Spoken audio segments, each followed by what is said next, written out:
বাংলাদেশ এবং অস্ট্রেলিয়ার মধ্যকার দ্বিতীয় টেস্টের আগের দিন সবথেকে বেশি আলোচনায় পিচ। গ্রেট ব্যারিয়ার রিফ অ্যারেনার উইকেট কেমন বিহেভ করবে সেই আলোচনা দুই দলের মধ্যেই। দুই দলের ক্রিকেটাররা এসে উইকেট দেখেছেন কয়েক দফায়। দুই দলের অধিনায়ক কালকে থেকে আজকে বারবার করে উইকেট দেখছেন। টিম ম্যানেজমেন্টও উইকেট পড়ার চেষ্টায়। আসলে উইকেটটা কেমন হবে সেটা বুঝতে দুই দলের রীতিমতো যেন ঘাম ছুটে যাচ্ছে। বাংলাদেশের অধিনায়ক নাজমুল হোসেন শান্ত তিনি তো বলেই দিলেন কালকে সকালে তিনি উইকেটটা দেখবেন, তারপরে সিদ্ধান্ত নেবেন তার একাদশটা কেমন হবে, তারপরে সিদ্ধান্ত নেবেন তিনি টস জিতে আসলে বোলিং নেবেন নাকি ব্যাটিং নেবেন। যদিও শান্ত এটাও বলেছেন যে তিনি সাধারণত ম্যাচের আগের দিন সকালে উইকেটটা দেখেই এইসব ব্যাপারে তিনি সিদ্ধান্ত নেন, তাই এটা হয়তোবা তার জন্য নতুন কিছু নয়। প্যাট কামিন্সের কাছেও সেই প্রশ্নটা চলে এলো, উইকেটটা কেমন হবে। প্যাট কামিন্স কিছুটা রাগঢাক রেখেই বললেন উইকেটের ব্যাপারে তিনি আশা করছেন যে এখানে কিছুটা পেসাররা সুবিধা পেতে পারে, ধীরে ধীরে স্পিনাররা সুবিধা পেতে পারে এবং একদিনের পর থেকেই আসলে ব্যাটারদের জন্য উইকেটটা বেশ ভালো হয়ে যাবে এবং ব্যাটে বল আসবে। কামিন্সের এই কথাটাই কিন্তু বলেছেন এখানকার কিউরেটর। তিনিও বলেছেন যে এইটা প্রথম দিন একেবারেই বোলারদের উইকেট, যেহেতু এখানে বাতাস রয়েছে, বাতাসের বেশ জোর, সেই জায়গাটায় বোলাররা প্রথম দিন দারুণ একটা সুবিধা পাবে। এরপর যখন 1-2 সেশন চলে যাবে তখন বল খুব ভালোভাবে ব্যাটে আসবে, ব্যাটাররা খুব সহজেই এখানে ব্যাটিং করতে পারবেন। এরপর ম্যাচের শেষ দিকে অর্থাৎ 3 দিন বা 4 দিন হওয়ার পর স্পিনাররা ভালো সুবিধা পাবেন।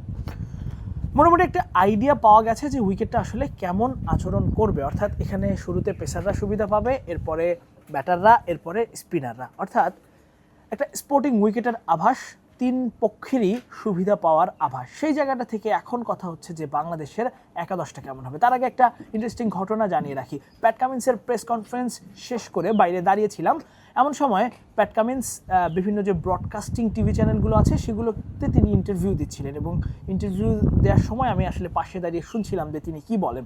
তখন তাদের মিডিয়া ম্যানেজার তিনি আমার কাছে এসে জিজ্ঞেস করলেন যে প্যাট কামিন্সের বাংলাদেশের প্রেস কনফারেন্স কি শেষ হয়েছে। আমি বললাম যে হ্যাঁ শেষ হয়েছে। তখন উনি আমার কাছে খুব আগ্রহ নিয়ে জানতে চাইলেন যে শরীফুল কি খেলছে, অধিনায়ক শান্ত কি কিছু বলেছে, এবং এটা প্রমাণ করে যে শরীফুলকে নিয়ে তারা আসলে অনেক বেশি চিন্তিত। শরীফুল খেলবে কি খেলবে না এটা নিয়ে তারা আসলে বাংলাদেশের একাদশটা নিয়ে তারা আসলে চিন্তা করছে, বাংলাদেশের একাদশটা নিয়ে তারা আসলে ভাবছে যে শরীফুল খেলবে কি খেলবে না।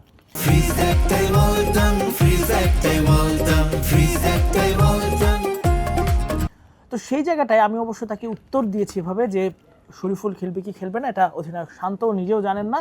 তিনি প্রেস কনফারেন্সে বরং কিছুটা ঘোলাটে পরিবেশই রেখে গেলেন এবং শান্ত যেটা বলেছেন যে তার 5 পেসারই প্রস্তুত ম্যাচ খেলার জন্য এবং তার মধ্যে তিনি 3 জন বেছে নেবেন না 4 জন বেছে নেবেন সেটা তিনি ম্যাচের আগের দিন সকালে ডিসাইড করবেন। একই সাথে তার 2 পেসারও যে কোনো উইকেটে নাকি ভালো বল করতে পারে, সেটা পেস বান্ধব হোক বা স্পিনার বান্ধব হোক কিংবা ব্যাটিং ফ্রেন্ডলি বা ফ্ল্যাট উইকেট হোক, সব জায়গায় তার 2 স্পিনার ভালো করতে পারেন, এমনটা মেহেদী হাসান নাজমুল হোসেন শান্ত বলে গেছেন প্রেস কনফারেন্সে। তো সেই জায়গাটা থেকে 2 পেসার, দুঃখিত 3 পেসার নাকি 4 পেসার, 2 স্পিনার নাকি 1 স্পিনার, সেই আলোচনাটায় নাজমুল হোসেন শান্ত একটা ঘোলাটে পরিবেশ রেখে গেছেন। তিনি এখনও নিশ্চিত করে কিছু বলেননি শরীফুল আসলে খেলবেন কিনা, শরীফুলের জায়গাটা পাকা কিনা। আবার একই সাথে তানজিদ হাসান তামিম তার ইনজুরির একটা সমস্যা রয়েছে। তিনি আমরা যতটুকু জেনেছি দিনের সকালবেলা অনুশীলন একটু পরে এসেছেন, এই সময়টায় তিনি ঘাড়ের স্ক্যান করতে গিয়েছিলেন।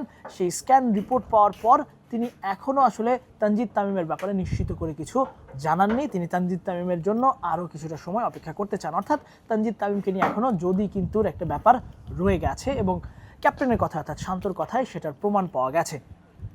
আর এদিকে কামিন্স তাদের একাদশ সম্পর্কে মোটামুটি একটা ধারণা দিয়ে দিয়েছেন। যেহেতু তারা ওয়েদারল্যান্ডকে বাদ দিয়ে ম্যাট র্যানশকে দলে নিয়েছে, তাই তিনি বলেছেন যে ওপেনিংয়ে ট্রাভিস হেডের সঙ্গে ম্যাট র্যানশকেই দেখা যাচ্ছে এবং ম্যাট র্যানশোর এই উইকেটে এই মাঠে ভালো রেকর্ড রয়েছে, সেঞ্চুরি রয়েছে। তো সেই জায়গাটা থেকে মোটামুটি একাদশ সম্পর্কে একটা ধারণা কিন্তু হয়েই যায় বা পাওয়াই যায় যে অস্ট্রেলিয়া একটা চেঞ্জেস নিয়ে নামছে। বাংলাদেশের চেঞ্জেস আসবে কি আসবে না সেটা নিয়ে এখনও একটা ধোঁয়াশা রয়ে গেছে। এতে অবশ্য একটা সুবিধা হয়েছে, অস্ট্রেলিয়ার অধিনায়ক প্যাট কামিন্স এবং টিম ম্যানেজমেন্টকে একটা অস্থিরতার মধ্যে, একটা চিন্তার মধ্যে রাখা গেছে এবং এটা বাংলাদেশকে সুবিধা দিতে পারে। আপনারা যদি খেয়াল করে দেখেন প্রথম টেস্টের আগের দিন প্যাট কামিন্স এসে 11 জন ক্রিকেটারের নাম বলে গেছেন যে কোন 11 জন তার একাদশে খেলবেন। তো এটাতে যেটা হয়েছে, বাংলাদেশের সুবিধা হয়েছে যে প্রত্যেকজনের বিপক্ষে স্পেসিফিক প্ল্যানিং করে মাঠে নামার যে সুবিধাটা বাংলাদেশ নিয়ে দারুণ একটা টেস্ট জয় পেয়েছে। হ্যাঁ, বাংলাদেশ ভালো খেলেছে, কিন্তু ওই যে একাদশ যখন জেনে যাবেন আপনি কোন 11 জন যোদ্ধাকে নিয়ে আসলে প্রতিপক্ষ নামছে, তখন আপনার প্ল্যানিং করাটা সুবিধা হয় এবং সেই সুবিধাটা বাংলাদেশ পেয়েছে। আর বাংলাদেশ যথারীতি কিন্তু এবারও ওই টসের আগ পর্যন্ত তাদের একাদশটা নিয়েই ভাবনা চিন্তা করছে, বা হয়তো বা একাদশটা অধিনায়ক ঠিক করে ফেলেছেন তার মতো করে টিম ম্যানেজমেন্টের সাথে কথা বলে, কিন্তু তিনি সেটা খোলাসা করতে চাননি।